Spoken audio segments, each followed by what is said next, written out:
Magandang hapon po, Sir Joel. Magandang. Kayo po ay nanggaling pa sa Mindanao pa po, ma'am, sa Agusan del Sur. Kailan pa po kayo nandito, sir? Nung dumating ako dito, nung September 26. September 26. At ang sinadya nyo lang po talaga si Senator Idol. Tama Opo, po? ma'am. Okay. Itong misis nyo, sir, sino po ang pinagpalit sa inyo ng inyong misis? Kababata? Po. Tama ba? Ano po, ma'am, bali ano ko po yun, parang kamag-anak ko po rin yun. Kamag-anak ninyo, pinsan, gano'n? Opo. Okay, paano nyo nalaman, sir, na ipinagpalit po kayo ng inyong misis? Grabe naman yan. Shari. May ano po, ma'am. Ito na nga, kuya, nakita na namin ni attorney na maliban sa mga conversation kung saan meron siyang ka-video call na isang lalaki at may katawagan siya ng I love you, meron po itong sex scandal. Mayroon po, ma'am. Okay. Attorney. Okay. Medyo paunawa po sa ating mga manonood, hindi na po namin ipa-flash dahil napakalaswa po na mga video na ipinakita po ni tatay sa atin bilang pruweba na ang kanyang misis ay may iba na pong kinakasama, kumbaga, no. Sir, kanino po nanggaling ang mga videos na ito? Doon din po sa niya, ma'am, cellphone niya. Na-intercept yun yung bata ko kasi nakacharge yung cellphone niya madaling araw. Ngayon, yung bata kong dalaga may duda na. Kinuha lang yun yung cellphone, inopen niya. Ngayon, nakita yun, ma'am, nandun. Nakita niya yung video? Oo, 6 video, ma'am. Okay. Bukod pa po doon, sir, meron pa po bang ibang instances na nakita or nahuli niyo po mismo ang inyong misis na ginagawa po ito kasama itong inyong kababata or pinsan? Meron po, ma'am. Doon po rin mismo sa loob ng school, ma'am. Nahuli na po yun ng anak ko na 14 years old. Sa loob ng eskwelahan? Opo, ma'am. Paano po nangyari yun, sir? Ikwento niyo po. Kasi ganito kasi yun, ma'am. May namatay doon sa amin, ma'am. Tapos nagpaalam siya sa magulang niya, pupunta daw siya, maglamay daw siya doon. Ngayon yung anak ko, kasi nagpractice yun ng may kasi sa amin nung sa bayan namin, may sad-sad, sinasabing sad-sad. Ngayon, umabot na ng alas 11 ng gabi yung anak ko nag-sad-sad din doon. Ngayon, umuwi sa bahay. Nagtanong sa lola niya, ma, asan si mama? Sabi ni lola niya, ay nandun sa Bijilan. Hindi, pumunta ngayon yung anak kong 14 years old. Pagpunta na yun, wala naman yung mama niya doon. Hindi umuwi yung bata. Pero may duda na rin yung bata na parang may iba ng kinikilos eh. Ngayon. Nakita ba niya na dalawang mata niya, sir? Nakita niya mismo yung nanay niya? Kita lang yung ma'am, yung ginagawa, hubot-hubot sila, ma'am, sa loob ng school, nasa linya na natin yung anak and at the same time si Mrs. Attorney nakastanda. Siguro kausapin natin muna yung anak. Total, siya yung una nakita. Magandang hapon po, Ma'am Charmaine.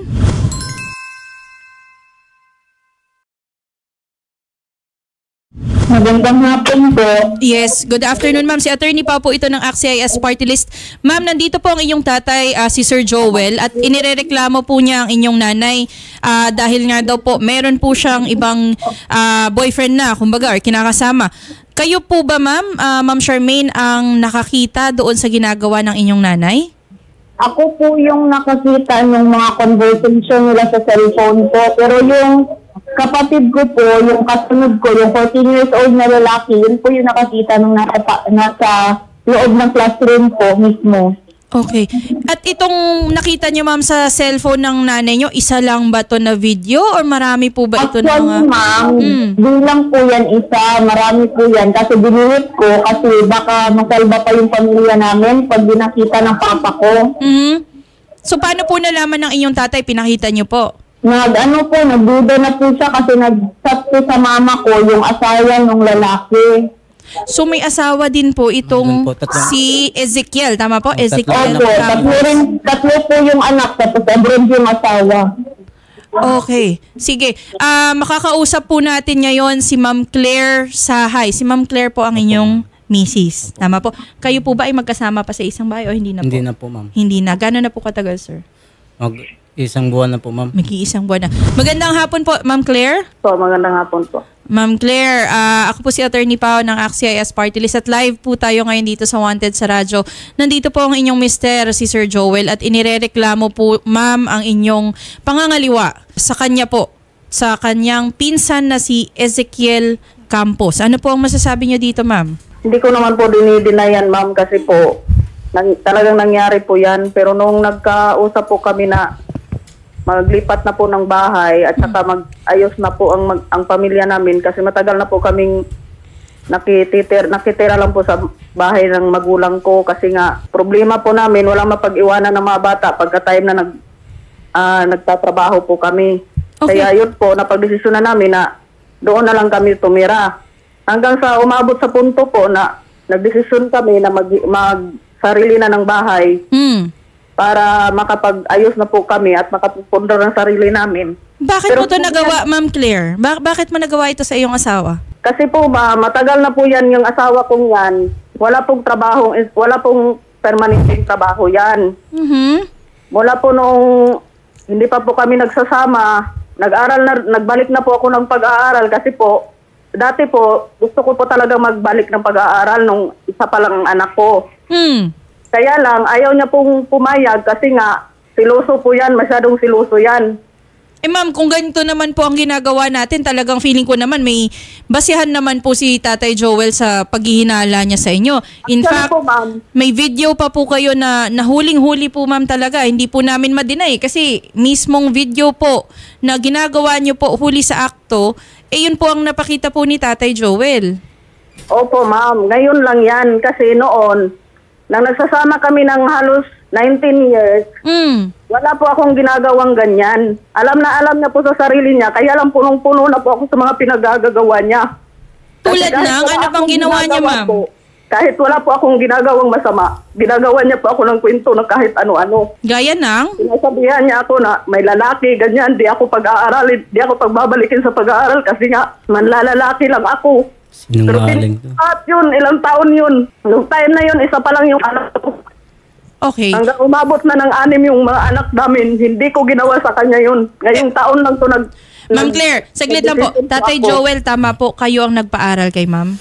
Sa totoo lang talaga, ma'am. Dalawang anak namin yan, ma'am. Pinapaaral ko pa yan kasi ang usapan namin, sabi niya sa akin, ikaw na lang magtapos ng pag-aaral kasi isang taon ka na lang matapos eh. Sabi ko hindi pwede dahil wala na maghanap buhay sa atin. Paano yung mga anak natin dalawa, maginatas pa yun. At saka wala naman tayong, ikaw hindi ka naman pwede magtrabaho dahil kapanganak mo pa lang. Hindi nagdesisyon ako, ikaw na lang mag-aral. Sige, kakayanin ko yan. So pinag-aral mo si ma'am? Pinag-aral ko siya, ma'am. Tapos, nung mag-graduate na siya, ma'am, mga third year college na siya noon, ma'am, ibininta ko pa yung lupa ko na 2 hektarya doon, ma'am, para lang matapos talaga sa pag-aaral, ma'am. Tapos, trabaho ko doon, ma'am, talaga, nasa bukid, ma'am, eh. Hindi ko talaga minsan sa isang linggo, makauwi ako 2 beses lang. Dahil kayo po ay nagtatrabaho bilang isang magbubukid. Opo, ma'am. Okay. So, hindi po totoo na kayo po ay walang trabaho? Hindi po totoo yan, ma'am. Kahit yun naman pala, Ma'am tanungin pa sa Claire, buong lugar namin, alam na yung mga tao doon kung gaano ako doon magsipag. Sinungaling yung sabi niya, hindi naman totoo yan. Ma'am Claire, Ma'am Charmaine. Opo. Ma'am, sinasabi po ng inyong nanay na ayaw daw po siyang pabalikin ng kanyang asawa, yung inyong tatay sa pag-aaral at wala daw pong trabaho ang inyong tatay. May katotohanan po ba yun, Ma'am Charmaine? Actually po, yung nag-aaral po yung mama ko, baby po ako noon. Tapos, naalala ko nung baby pa ako, based sa mga kinikwento na lang din nila dalawa sa akin, yung papa ko, mainin po kasi yung trabaho. Di naman po kami naghihirap noon kasi yung sa mining talagang may malaking pera, may maliit, ganyan lang naman po talaga yung mining, hindi man consistent na malaki yung kita kasi ganyan nga, depende sa kung ano yung nasa tunnel. Pero sa ngayon, Ma'am Charmaine, po na issue, baby pa po ako. Oo, pero Ma'am Charmaine, sa ngayon, may trabaho ba ang iyong tatay? Sa ngayon po, nung bagong labas po yung issue, yung sinabihan ko yung papa ko na kunin lahat ng mga kapatid ko sa mama ko kasi may nakapagsabi na pinatulog na yung lalaki sa bahay namin. Dalaga na po yung katawan ng kapatid kong babae, baka may mangyari pa po, di na po ako maghahantay. Kaya yun po, si papa, wala po talaga siyang trabaho. Okay, so nung panahon na yon wala po talaga? Opo, ngayon lang po, pero nung hindi pa po tumutok yung issue, nagmimina po yung papa ko. Okay, sige po, maraming salamat, Ma'am Charmaine. Sir, ano po ang inyong nais na mangyari sa inyong misis? Ano po ang gusto nyong action dito? Ang gusto ko lang po, ma'am, na kailangan talagang panagutan niya yung kasalanan ng ginawa niya sa anak ko, ma'am, at sa akin. Masakit talaga, ma'am. Ayaw ko na. Basta-basta na lang niya. Ganun yung mga pangyayari na yun. Ilang beses ko na sabi sa tigilan mo na, tigilan mo na. Ayaw pa rin. Tapos ngayon ganito ang ginawa niya sa amin. Sobrang sakit talaga. Kung nakinig lang sa sabi ko sa hindi tayo aabot dito. Yun ngayon.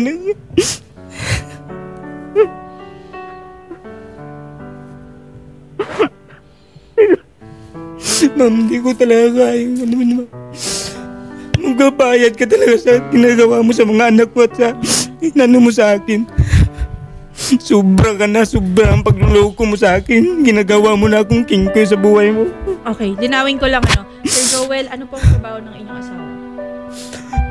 Teacher po siya, ma'am. Teacher po saan? Sa Elementary po, ma'am. Elementary. At ginawa pa rin po niya ito sa Loob ng school. loob ng eskwelahan.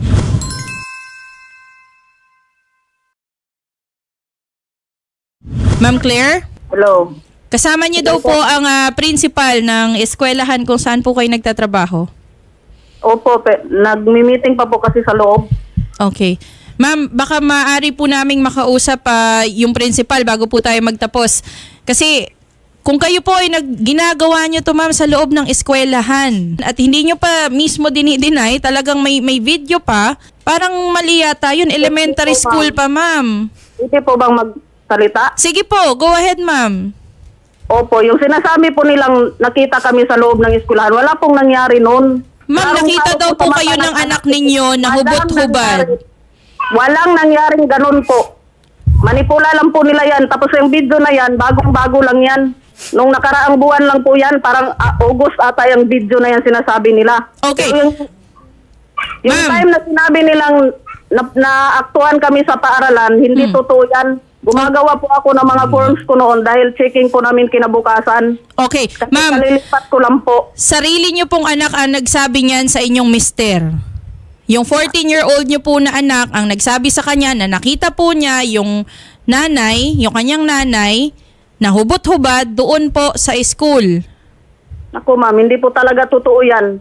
Sinabi pa nga ng asawa ko sa akin na yung nakita daw, sinabi daw ng anak ko sa kanya na nakita daw ako, suot-suot ko pa daw yung itim kong pantalon at saka itim kong t-shirt. Bakit nasabi niya hubot-hubad? Siya nga mismo nagsabi sa akin na suot-suot ko pa yung damit ko. Kung totoo, hindi totoo, malaman natin kung ano yung talagang nangyari. Kasi kung ito ay nagagawa sa eskwelahan, ibang usapan na yon. Hindi ba? Kung ito po ay mga pribadong naganap sa buhay ng mga guro, mas maintindihan ko pa siguro dahil pribadong buhay nila yan. Pero ito po, kung ito ay nangyari talaga sa loob ng eskwelahan, maaaring maapektuhan ng pag-aaral ng mga bata. Hindi natin alam kung may nakakita bang ibang bata, may bata pa ba noong mga panahon na yon. Yung video na yon, maaaring maging ground nyo yun tayo para magsampa po kayo ng criminal action sa inyong asawa. Malakas po yung ebidensya natin, pwede po maging adultery yan. Pero on top of that, kung talagang mapakita po sa investigasyon ng ating DepEd or ng eskwelahan po na may pananagutan po si Ma'am Claire bilang isang guro, ako po ay naniniwala na talagang dapat mapanagot din po siya. Lalo na kung ito po ay nangyari talaga sa loob ng eskwelahan. Paimbestigahan na lang po natin. Kausap naman na po nila Ate Odette sa kabilang studio sila, principal po. Siguro sir, ano po ang inyong huling mensahe sa inyong misis bago po tayo magtapos? May sabi ko sa iyo, huwag kang magsinungaling. Sinungaling ka, masyado ginagawa mo pa akong Hindi naman ako nagkulang sa iyo, lahat binigay ko na sa iyo, hindi na nga ako nakaano sa sarili ko dahil sa anak natin, ako lagi lahat sa bahay. Kapal na mukha mo. Ngayon, yun ang ginanti mo sa akin. Okay. Walang hiya ka. Sige po. Miss Charmaine, ano ang masasabi mo sa iyong nanay? Ano po, basta ako buo na po yung decision ko kasi ilang beses na po ako nakiusap. Kanino po? Sa mama ko po. So ano po ang masasabi niyo sa inyong nanay? Kung ano yung napag-usapan namin na gagawin ko talaga. Ano po yun, ma'am? Ito po, yung pagrereklamo. Okay. So itutuloy niyo po yung pagrereklamo laban po sa kanya at sa kanya pong kabit na si Ezekiel. Okay. Sige, mukhang wala na ring masasabi si Ma'am Charmaine dahil nabanggit nga niya, talagang sagad na din siya eh. Sige po, Ma'am Charmaine, kami po ay makikipag-ugnayan po sa inyo at kay Principal Reynald. Huwag niyo po ibaba ang telepono at kausapin po namin kayo sa kabilang studio. At tatay, tutulungan po namin kayo na makapaghain po ng inyong reklamo. Ipunin po natin lahat ng ebidensya na meron kay tay at lalong-lalo na po yung video na inyo pong nakita, tay. Okay? Maraming salamat din po, Ma'am Charmaine Sahay, sa pagsagot po ng aming tawag. Maraming salamat po.